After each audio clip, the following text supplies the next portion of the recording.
The Edge of Tomorrow. Chapter 1. The Beginning of the End. The steady hum of the hospital machines filled the sterile room where Elara sat, staring out of the window. The sky outside was overcast, the clouds thick and unmoving, as if they too were waiting for something to change. She sighed, her fingers tracing the edge of the hospital gown she wore. It felt foreign against her skin, a reminder that her life had shifted dramatically in the last few months. Ms. Winters? A soft voice pulled her attention away from the window. It was Dr. Rami, standing at the door with a clipboard in hand. He smiled kindly, though Elara could see the wariness behind his eyes. "How are you feeling today?" "Same as yesterday," she answered flatly, her voice betraying no emotion. "No answers yet?" Dr. Rami hesitated, and Elara knew what was coming. "We're still running tests, but we're doing everything we can to figure it out.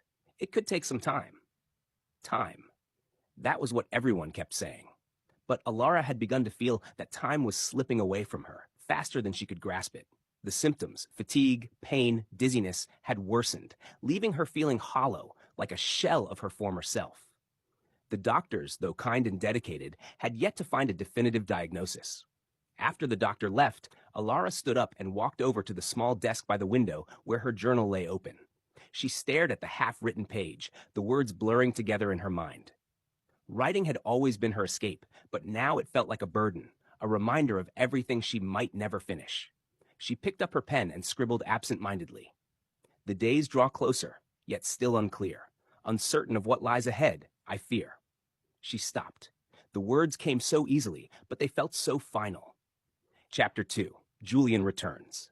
A few days later, Elara was sitting in her apartment, surrounded by canvases and art supplies, the remnants of a creative life she could no longer muster the energy to engage with.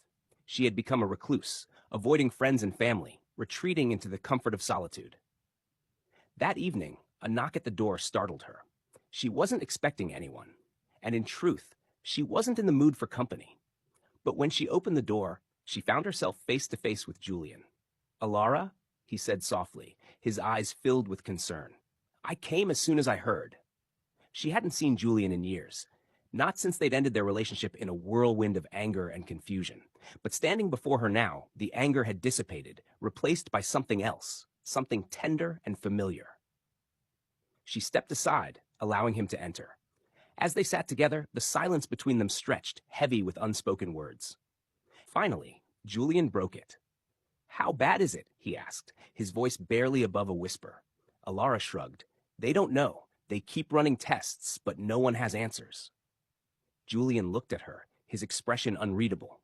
"You don't have to go through this alone, you know." She wanted to tell him that she was fine, that she didn't need anyone. But the truth was, she was terrified. And for the first time in a long while, she didn't want to face that fear alone. Chapter 3. That night, Elara dreamed of the phantom again. She had been seeing the figure for weeks now, an elusive presence that appeared in the corners of her vision, in her dreams, always just out of reach.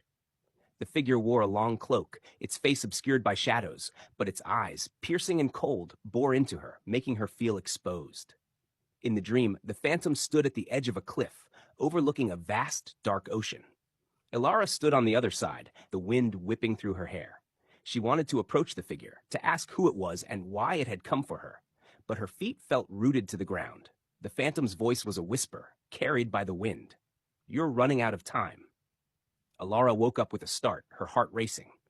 The dream had felt so real, so visceral, and the words echoed in her mind long after she awoke. Chapter 4. Pieces of the Past. Over the next few weeks, Julian became a constant presence in Elara's life. He drove her to doctor's appointments, sat with her in the evenings, and listened as she shared her fears. It was a strange feeling, having him back after so long, but it also brought a sense of comfort she hadn't realized she'd been missing. They talked about the past, their failed relationship, the mistakes they'd both made. Elara had always thought of Julian as part of a chapter she had closed, but now she realized that their story wasn't finished. "I never stopped thinking about you," Julian admitted one night as they sat on her couch, the flickering light from the TV casting shadows on the wall. "I regret the way things ended." Elara looked at him, her heart heavy with the weight of their shared history. "I regret it too." Chapter 5. Hope and Acceptance. As time passed, Alara's condition remained unchanged. The doctors still had no answers. But something inside her had begun to shift. She wasn't as afraid anymore. Not of the illness, not of the uncertainty. She had learned to live with it, to accept that not everything in life could be controlled or understood. Her journal had become a place of solace once more, filled with thoughts, poems, and fragments of her life. One evening, as she sat by the window writing, she realized that the words she had penned months ago, "I am not perfect, but I am real," had taken on new meaning. She had spent so much of her life trying to be something she wasn't, trying to live up to expectations that weren't her own. But now, as she faced the unknown, she found peace in simply being herself. Chapter 6: The Final Confrontation. In her final dream of the Phantom, Elara found herself standing on the same cliff as before.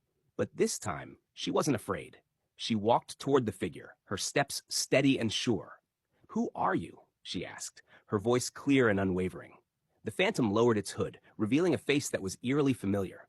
It was her own face, older, worn, but unmistakably hers. "I am your shadow," the Phantom replied. "I am the part of you that you have always feared, the part you never wanted to confront." Elara nodded, understanding now what the figure had meant all along. The Phantom was a reflection of her own fears, her own insecurities. And now, standing before it, she felt ready to let go. "I'm not afraid anymore," she said softly. The Phantom smiled, then slowly faded into the mist, leaving Elara alone on the cliff, the sun rising in the distance. Epilogue: The Light Within. Months later, Elara stood in her art studio, a brush in hand, the canvas before her alive with color. Her illness had not disappeared, but it no longer consumed her. She had learned to live with it, to embrace the uncertainty, and to find beauty in the present moment.